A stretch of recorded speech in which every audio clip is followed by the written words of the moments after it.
Hi there, today we're going to talk about planting perennial fruit orchards and vineyards.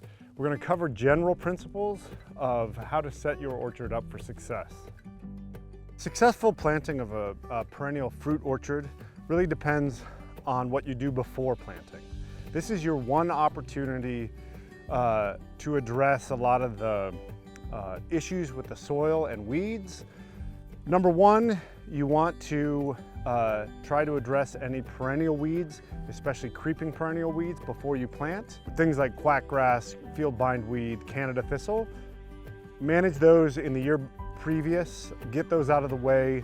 It's much easier to deal with them before you plant than after. Before you plant, you have an opportunity to do any soil amendments. You have an opportunity to add organic matter. You have an opportunity to add certain nutrients to the soil that need to be incorporated, like potassium and phosphorus. After you plant, that's going to be much more difficult. It's a good idea to establish your alleyways so you can get them seeded. And behind me, this is seeded in a fescue, a nice drought-tolerant grass. You're going to be planting in the spring. You want to have a nice area you can work from. You're going to be planting a lot of trees. You're going to need a lot of help. You want to make that as organized and efficient as possible. Mark out those locations, get those holes dug, have it be as quick and easy and as lined out as possible. You want to have your plants delivered and shipped to you in the dormant condition, so they're not leafed out. You'll typically get those delivered in the spring, usually March, April, just before you're going to plant.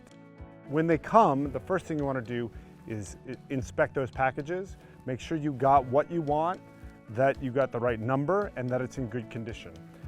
The condition they arrive in is the responsibility of the nursery and the shipping company. And so if you check them right away, take a look at them. If there's any problems, you can get them addressed. If you leave them in your garage or in a cooler for several weeks and then take them out and realize there's something wrong, it's harder to assign responsibility and harder to address that. Yeah, your plants will come in a dormant condition like this. See, the buds aren't swelling, they're not green. They're often bundled. Check the counts, make sure they're in good condition. There's no major signs of disease, that they have good root mass, that those roots have stayed wet. Usually they're packed in sawdust or peat moss. And in general, that they just look like healthy, vigorous plants. And these apple trees look great. It's your responsibility once they arrive to keep those roots moist. So you want to pack them in a cooler or in a cold place with sawdust or peat moss on those roots. Keep them nice and dry. You want to keep those alive because that's going to add a lot to the plant's health and vigor once you get it planted. Often what's recommended is to soak the roots for a day in a plastic trash can like this to get them ready to plant. So once everything's lined out, you're ready to go, get them soaking in the water and you can plant the next day. So once you have your hole positioned, identified, you're going to dig it up. This has been tilled and ripped. We've prepared this ground really well, so it's going to be really easy. So I'm going to try to make my hole wider than it needs to be to allow those fine roots to grow out, but I'm not going to make it much deeper than it needs to be because I don't want this tree to settle into the ground once it starts getting water in the soil.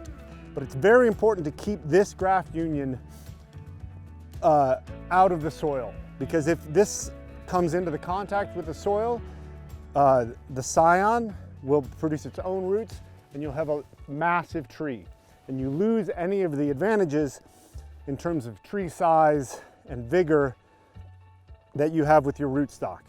So initially, I loosely pile the dirt in, and the most important part in this is packing the dirt in fairly vigorously.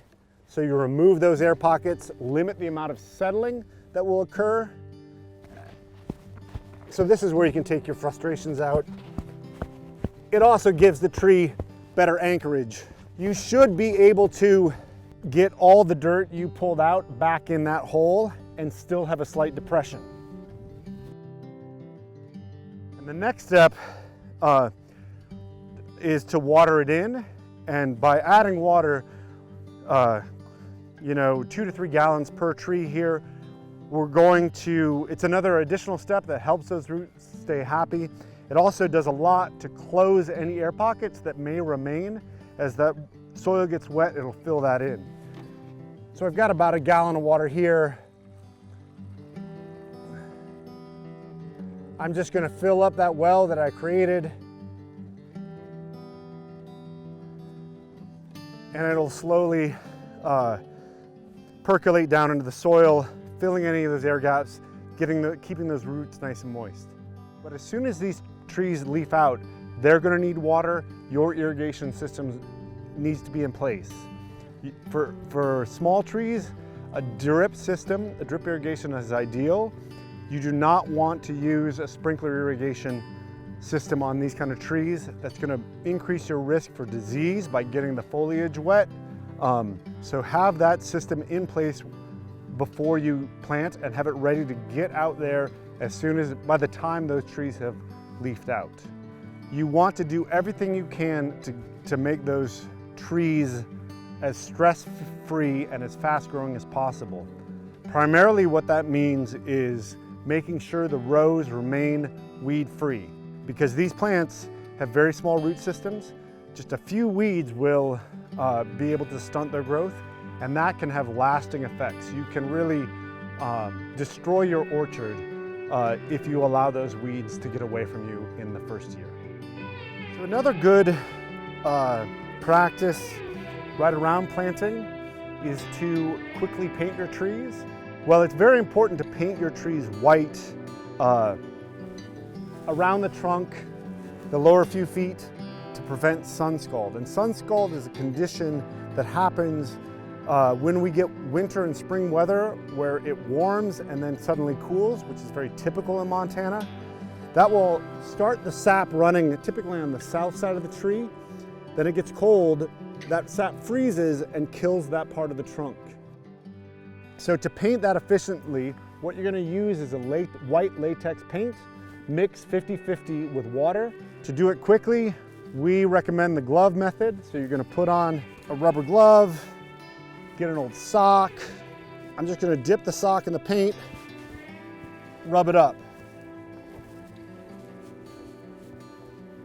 And this is not Michelangelo. You're just trying to get paint quickly over that lower portion of the tree. So by painting these trees, we're gonna protect them in the next winter when they may get some sun scald.